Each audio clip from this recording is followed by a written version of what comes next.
Welcome to the deep dive. Okay, today we're doing something pretty specific. hmm We are diving straight past the usual operational talk, the big picture stuff. Running into the numbers. Exactly. Straight into the financial engine room from the latest Q2 fiscal 2026 earnings call. We're looking purely at what the CFO laid out, the numbers, the cost strategy. That's it. And that's so important for you listening because, well, the CFO's opening remarks, that's often the clearest kind of unfiltered look you get at the company's real financial state. No spin. Less spin, usually. It's about profitability, unit economics, and critically, how they plan to handle these market pressures we're seeing. It's the roadmap for cost management, really. Okay, let's start with the big headline then. That immediately tells a story. Net earnings per diluted share. $7.64 for Q2. Yeah. Which is way down from 85 cents just a year ago. I mean, that's roughly a 25% hit per share, isn't It's it? a big drop, yeah. hmm A sharp contraction. And the CFO uh, right away pointed to two main things driving that. First one's kind of obvious. Lower volume, fewer cars sold. That's hitting everyone. But the second one is, well, really interesting, a significant adjustment to the CarMax auto finance, the CAF loss provision. Okay, let's pause there. That CA loss provision? That sounds technical, but it's more than just accounting jargon, right? What does adjusting that actually signal? Oh, definitely. It's crucial. Increasing the loss provision means the company is basically putting more money aside because they expect more defaults on their car loans in the future. Ah, So it signals one of two things, or maybe both. Either they're, taking on slightly riskier loans to keep sales moving, or, and this is probably more likely, their existing customers are feeling the squeeze. Inflation, high rates. so they're getting ahead of potential problem. Exactly. They see more consumer credit risk coming down the pipeline, impacting future results. They're bracing for it. Gotcha. That makes sense. Okay, so with that context, let's move up the P&L a bit. Gross profit. Total gross profit was $718 million. Still a big number, but down 6% year over year. Where did that hit come from mainly? It was really concentrated in the used retail side. The used retail margin dropped 8%, down to $443 million.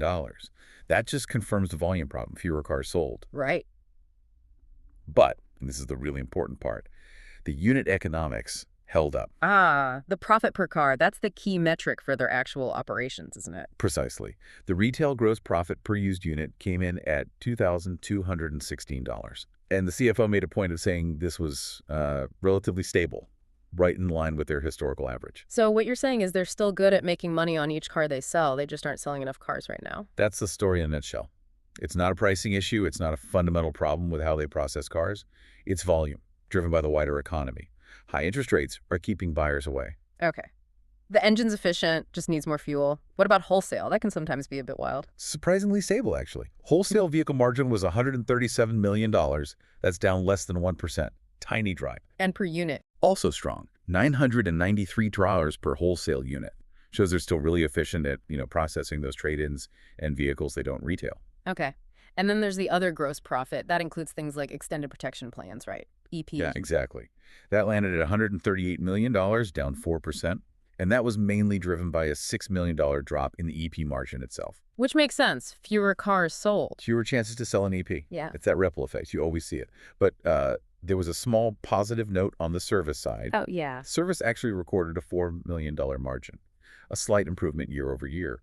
It hints that maybe some internal efficiency drives are starting to pay off, even though lower sales usually hurt service profit. That word efficiency, that's the perfect bridge. Because even with that tiny service win, the lower volume really exposed the overall cost structure.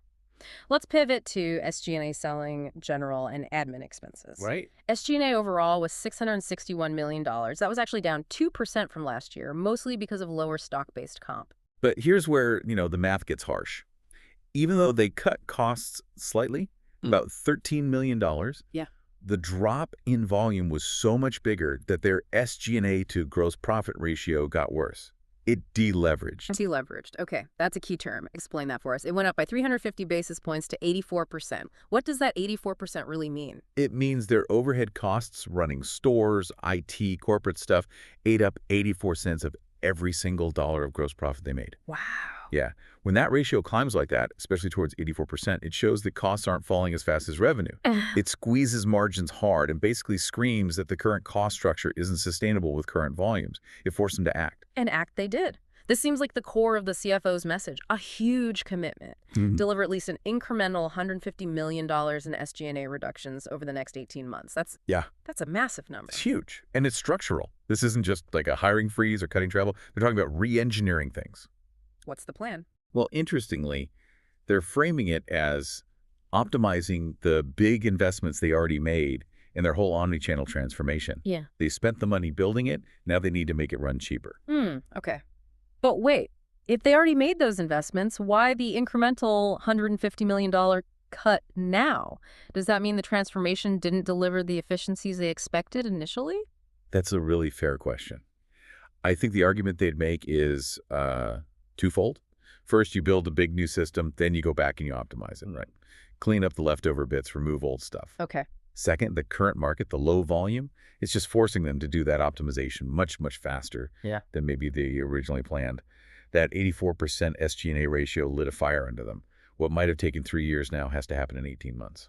Makes sense. So what are the specific things they're targeting? You said 4 pillars. Yeah, 4 main areas. 1, modernizing and consolidating their tech infrastructure. Basically, getting rid of old systems, making the new stuff leaner. 2, automating manual processes. That's always key for productivity. 3, going after third-party contracts, renegotiating, cutting spend there, probably some easier wins. Right. And 4, eliminating redundancies across the company. That probably means streamlining roles, especially where, the physical stores and the online stuff might overlap. And that automation piece, that brings us straight to AI, which they really highlighted, didn't they? Particularly this virtual assistant, Sky. Oh, absolutely. They put a big spotlight on Sky, and they're claiming pretty significant results already, year over year, double-digit percentage improvements from Sky 1.0. In what areas? 3 main things. First, the containment rate. That's how often the AI handles the whole customer issue without needing a human. Got it. Second, the productivity of the actual human customer experience consultants. And third, hitting their service level agreements, their SLAs, for web and phone response times. SLA. Okay, service level agreements. Why are double-digit improvements there such a big deal? Well, an SLA is basically their promise for how quickly they'll respond or help you. Improving that means the AI helps them meet those promises faster, more reliably, with potentially fewer people. So fewer staff needed to handle the same or even more customer interactions. That's the goal, yeah. Fewer people handling potentially more complex issues faster. And they're not stopping there. They just rolled out Sky 2.0. Uses something called agentic AI. What's different about that? Yeah, agentic AI. This is actually a pretty important step up. Sky 1.0 is likely, a smart chatbot. It reacts, follows scripts.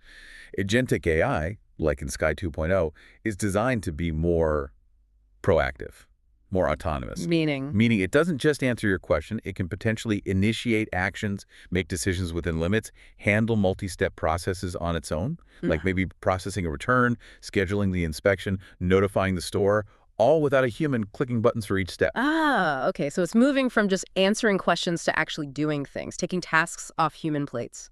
Exactly. From reactive help to proactive task completion. That's where they expect the next big wave of efficiency gains to come from in customer support. Interesting. And the timing on these $150 million in savings, the CFO is clear it wasn't all immediate, right? Correct. They expect some benefit this fiscal year, sure, but the bulk of that $150 million reduction, that's expected to be reflected in the exit rate by the end of fiscal 2027. So end of fiscal 27, that really underlines this is a longer-term structural fix they're aiming for, not just a quick patch. Absolutely. It's about permanently lowering that cost base. Okay, shifting gears to the outlook. Given this intense focus on cost-cutting, SG&A cuts, are they also pulling back on things like marketing to save cash? You'd think so, maybe, but no, actually the opposite. They said they expect to increase their marketing spend per total unit in the second half of the year, especially in Q3. Increased spending while making massive cuts elsewhere. How does that work? Well, the idea is that the SG&A savings are supposed to fund strategic investments like marketing. It's not just about cutting costs for the sake of it. Ah, I see. It's about optimizing the fixed costs, making the operation leaner, so they actually have the money and the flexibility to reinvest in things that could drive volume back up, like this new brand positioning they're launching. Okay, so cut the fat to invest in muscle, basically.